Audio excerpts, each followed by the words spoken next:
My name is Camille. I am 13 years old, going on 14. And I live in Iron, Minnesota. Let me start at the very beginning. A couple years back, maybe just a year ago, I was very obsessed with these online games, specifically Movie Star Planet, which at the time took up a great portion of my summer. On this online platform, there was a forum room where people could rant or just enjoy each other's company. I remember this one topic being everywhere, and I mean everywhere, all over the forums. Hey, how do you feel about my friend Dahmer? I thought it was just another foolish internet fad and would die away eventually. But soon, my curiosity piqued and I read a forum. Before I even read it, I had a weird sense that Dahmer was the friend of this guy in high school, and Dahmer had grown to be this terrible person in real life, or at least do terrible things. I even pictured this guy having long blonde hair and blue eyes, without any indication on whom the actual Jeffrey Dahmer was. Since a lot of things were censored on the website, there wasn't a lot of talk about it in regards to the movie, other than people asking each other, do you think my friend Dahmer is controversially bad? So that already gave me weird vibes, because they were saying it was controversial when I knew that the guy had done something morally inhumane, when I'd never in my life, swear on my grandfather's grave, ever heard the name Jeffrey Dahmer. I remember telling myself I'd look at what it actually was later on, but never did and naturally forgot. Fast forward about a year later, I was watching YouTube when it almost felt as though this had been pushed into my head. I thought of it again, my friend Dahmer. My curiosity was still very much active, so I typed it into the search bar and was welcomed by half a dozen movie trailers. I picked the most promising and was instantly greeted by teen angst and 70s inspired cars, outfits, and hair. I quickly took notice of Roch Lynch's role as Dahmer, which I admit was kind of a shocker itself. The trailer in fact showed the movie was on the darker side, and was also in fact based on true events, both in which I had originally thought again, with no knowledge at all of Jeffrey Dahmer. I remember falling in love with Lynch's portrayal. I was happy for the guy, who seemed to be doing fairly well after Disney and all. I believe the name Jeffrey Dahmer was only mentioned once at the very end of the trailer, so that's when I pulled it up on Google. Jeffrey Dahmer, American serial killer and sex offender. That fazed me for some reason, and I felt pure dread. I went to images and the dread worsened. Along with this odd side note of this nostalgia, I felt like my soul, not me, my soul or my subconscious knew him. Something inside of me was happy that I found this guy, but it wasn't, well, me. Something inside of me knew this guy. I had never seen this man's face, but for some reason it looked so familiar, like I had casually chatted with him over tea at morning brunch. This guy looked pretty bad in appearance, unshaven, tired, with a distant stare. My first initial reaction was gross, but I couldn't help but feel bad as instantly as I had said it.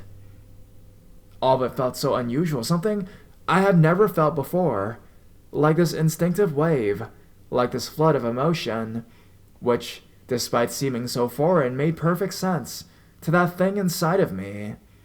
It made sense to my subconscious, my higher self, but not to my conscious, who was oblivious to this emotional blow that had struck me when I laid eyes on his face for the first time. I felt so connected to this man, and it scared me. I tried to get rid of the feeling of connection by ignoring it, but eventually decided to try and understand it instead. I researched him and soon became hooked. I knew this guy. I really did. It felt like the whole time I was being so foolish and ignoring all of this because deep down some part of me must have known him.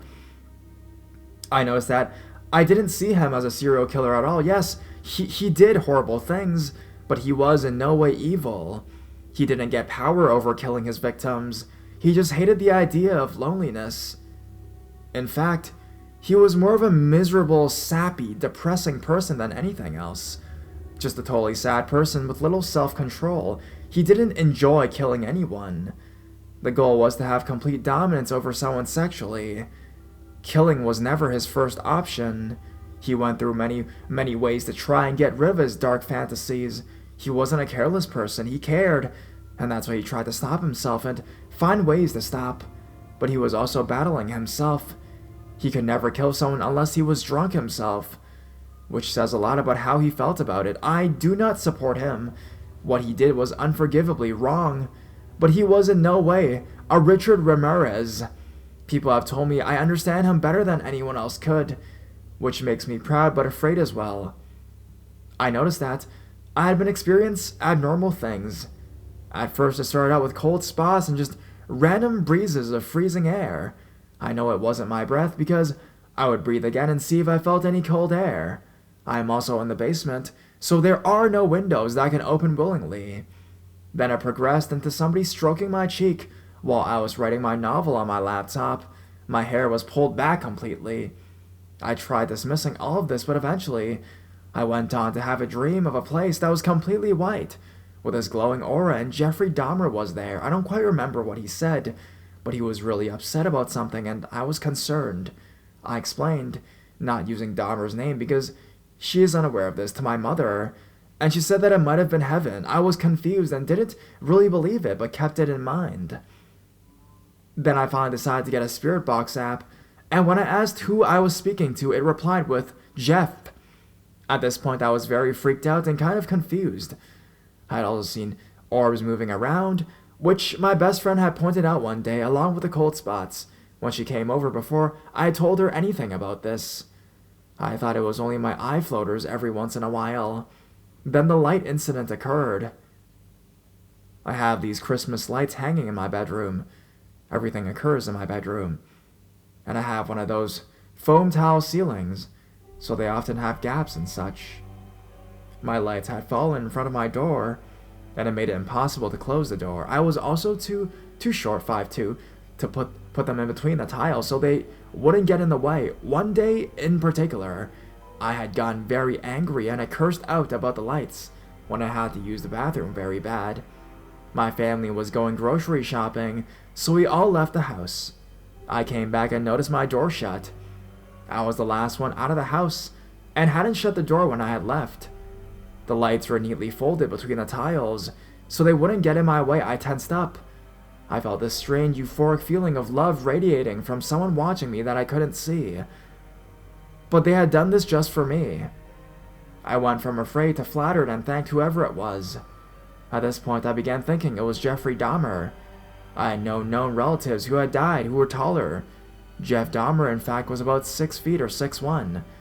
I used the Ouija board and asked if it was truly Jeffrey Dahmer, and it said yes, and he answered many difficult questions just for proof. I now believe it is his spirit with me, but I'm still unsure.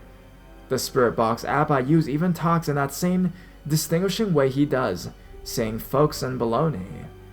A couple nights ago, I was in a very bad state. I was crying, and I had begun to think I was insane for believing all of this for almost 9 months. I asked for a sign I wasn't wrong. I went to bed and I had a dream of being in this place. It was all fuzzy, with 2 bouquets of roses, one this ugly orange peach color, and these most beautiful pure white ones. I kept thinking, I have to get one for Jeff. It has to be red though. It was this persistent thought. I would ask myself why, but my brain would just insist on red ones, but there were none. I sensed other people there with me but couldn't see them, which was weird. Everything faded out into black, and faded in again, and I was standing in front of Jeffrey Dahmer with these big, beautiful, the prettiest deep red roses I had ever laid eyes on. We were in this place, everything was faded, but it was this beautiful white place. He was glowing. He looked so pure and lively as well. All I could see was him and focused on him and me. There was this intense feeling, almost telepathic, where I knew what he was feeling and vice versa. It was this feeling of love, this amazing, peaceful feeling. We were happy, he was happy. Then suddenly all of it was ripped away, and it was cold and dark again. That's when I awoke, and my dead roses that I keep by my bedside smelled so lively and beautiful, like they had never smelled before. It was also amazing to endure. May I also admit that I do love Dahmer. It's not something I admit due to controversy, but those are my honest feelings. After just spending so much time actually getting inside his head, seeing him ways others refuse, and him being there, I've fallen for him, which I'm not thrilled about. I hate it so much because I feel as though I sound insane, but I might as well clear that up. I'm not one of those creepy people who worship serial killers. I do not believe Jeffrey is God, nor anything else related to that. I'm a firm believer in the Lord Jesus Christ, though I was not raised a Christian. Do you think this could be Dahmer? And please help me explain this weird connection I feel with him. It's all awfully confusing.